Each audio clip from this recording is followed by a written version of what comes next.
Hey art historians, and welcome back to part 2. We are in module 13, Contemporary Art Part 2, and this is Contemporary Art 1945 to 1980 Part 3, 13.04 Conceptual Performance and Video Art. And we have 8 core works and 5 supplemental works for this unit, and the location for these is a little challenging. I would say a lot of them are originating out of New York, but artists all around the world are beginning to incorporate these more modern technologies into their art-making practices and meaning. So the works that we have to talk about for this unit include Yoko Ono's Cut Piece, Joseph Kosuth's 1 and 3 Chairs, Chris Burden's Shoot, Vito Aconsi's theme song, Merle Latterman Ukale's Washing Tracks Maintenance Outside, Maria Abramovich's Rhythm Zero, Namju Paik's TV Buddha, and Martha Roster's Semiotics of the Kitchen. And then for our supplemental works, we have Nam June Paik's Electronic Superhighway, Abramovich's The Artist is Present, Mattia Clark's Splitting, Arancine's Following Peace, and Baldassari's I Will Not Make Any More boring art. Okay, so this is definitely some conceptual art for sure. Let's talk about it. So conceptual art certainly focuses on ideas and concepts rather than like the actual aesthetic or the material aspect of the artwork. The idea itself is actually often considered the final artwork. So this is emerging in the 1960s as a reaction against the traditional notions of art, really influenced by Dadaism, as well as Marcel Duchamp's ready-mades, which we just finished studying in our assemblage unit. Key artists here are including folks like Sol LeWitt, who is really known for articulating the principles of conceptual art in his actual writings, and created works like wall drawing. Then we have Joseph Kosuth, who you're going to study, who is very famous for 1 and 3 Chairs, which is really examining representation and meaning. And of course, we have Yoko Ono, who is absolutely famous for her instruction pieces, which is really inviting viewer participation.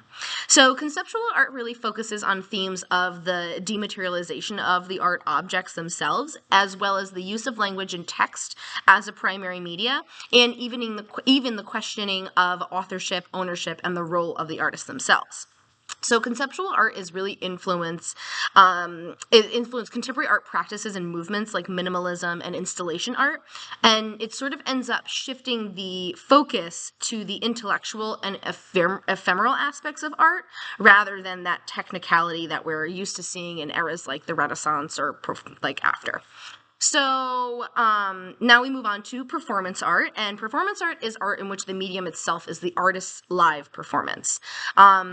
This is often emphasizing process, experience, and the ephemeral nature of the act itself, meaning that it is, once it's done, it's gone, and it's not everlasting. And so this style is really rooted in the early 20th century with Dada and Futurist performances. And then it saw significant growth in the 1960s and 70s. Key artists in this era include, of course, Maria Abramovich. She's kind of like the mother of performance art. And she's really known for her endurance-based performances, like The Artist is Present. It is very shocking, honestly, if you've never encountered performance art before. It usually involves a little bit more violence than we're used to, usually to the artists themselves, and so trigger warning for these folks. Just keep that in mind going forward. And yeah, just something to note. So Alan Kaprow is also a very large participant in the performance art movement. He's coining this term called happenings, which is these interactive elements that blur the lines between art and life. I love that term, happenings. And then, of course, we have Chris Burden, who is really exploring a lot of risk and the body in his works like Shoot. Again, trigger warning, folks. So performance art is exploring themes like exploration of the body, of course, identity and physical limits.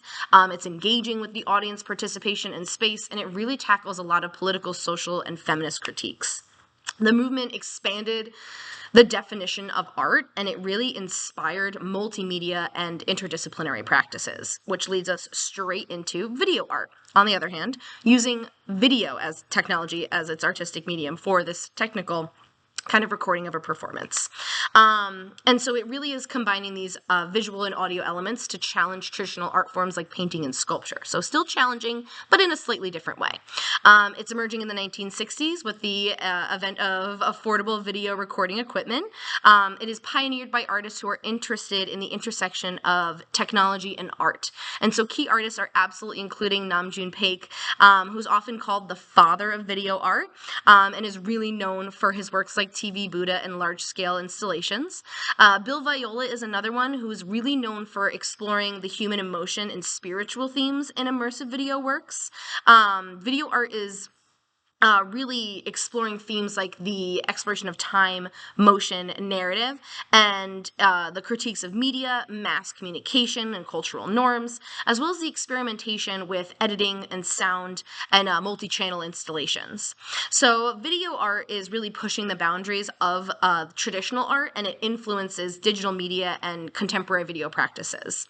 So all three movements in general in this unit are really emphasizing this process over product, and they're engaging directly with these contemporary issues and technologies themselves. So they really challenge these traditional art forms and institutions, and they redefine what art can be and where it can occur and really where it can go.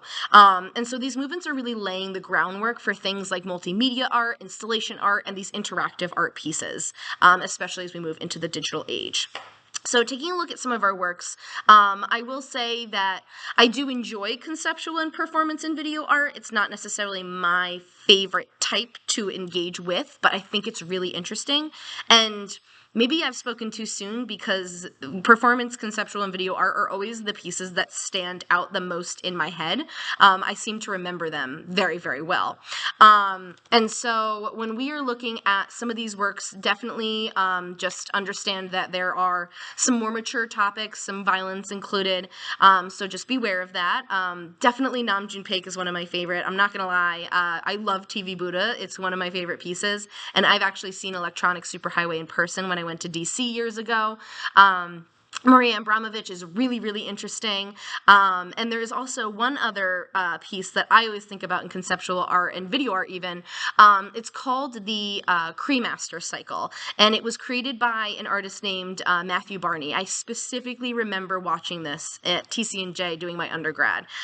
It is the weirdest thing in the world, and that is why it stands out in my brain. I always, always remember this performance video conceptual piece. It's kind of like a combination of all of them.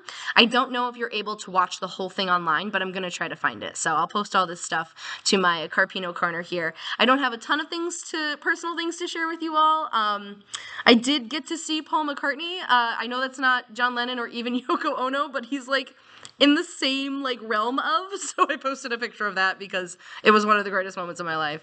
But anyway, I hope you enjoy finishing up Unit 13. We've got very few things to learn about left, so I hope you enjoy, and I will see you soon for Module 14. Bye, everybody.